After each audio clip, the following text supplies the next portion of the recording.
Кутмандуу күнүңөр менен урматтуу окуучулар. Бүгүнкү саякатыбыз Кадамжай шаарынын түштүк тарабында жайгашкан Аскалы тоонун этегиндеги Ак суу дарыясынын жээгиндеги касиеттүү жер тууралуу болмокчу. Анда эмесе саякатыбызды баштайбыз.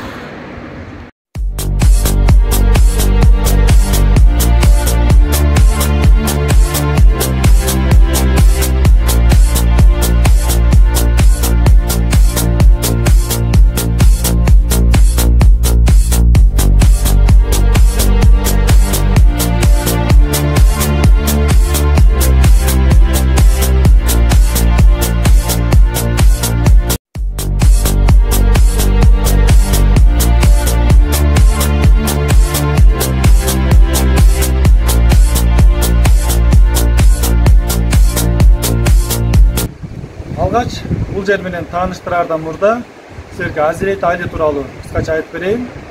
Азирет Али бул эң биринчи ислам динин кабыл алган бала болуп саналат. Азирет Али бул пайгамбарыбыздын күйөө баласы, аталаш бир тууганынын баласы болгон. Пайгамбарыбыздын Фатима аттуу кызына үйлөнгөн.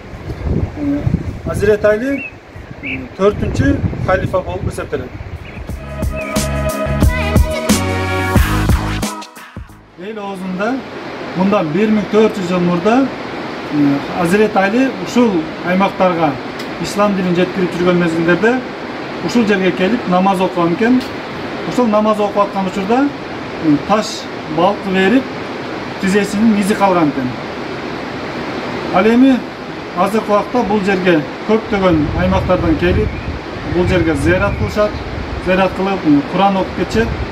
Андан сырткары дагы бир баса белгилеп айта турган нерсе, бул жерде Кадамжай деп аталган себеби дагы ушул жерге байланыштуу. Анткени Азирет Алинин кадам жайы, кадам изи калган жер деп аталып жүрүп, кийин Кадамжай деп аталып калган.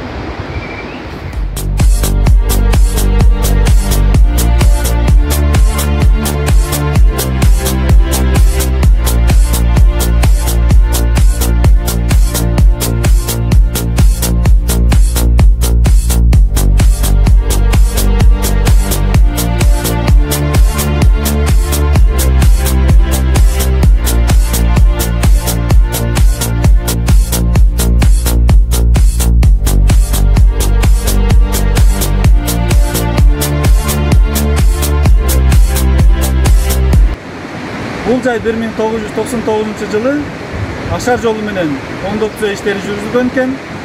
Ошол мезгилдерде жаныбарлардын айкелдери тургузулуп, тепкичтер салынып, бактактар тигилип, келген зыяратчыларга жагымдуу шарт түзүлгөн.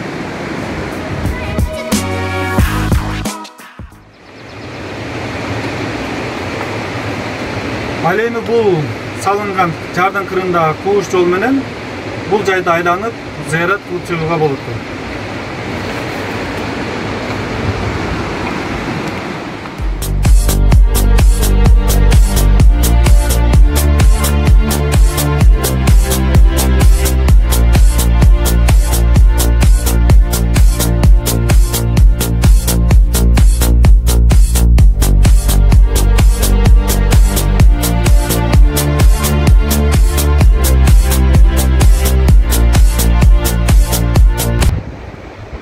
Бул жайга келген зыяратчылар үчүн атайын намазканалар салынып, сөрүлөр орнотулган экен.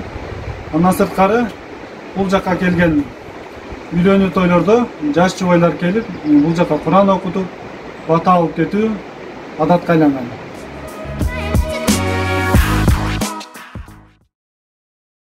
Ошентип саякатыбыз соңуна чыкты. Бүгүнкү берген маалыматтарым силерге пайдалуу болот деген ишеничтемин. Саламатта калыңыздар.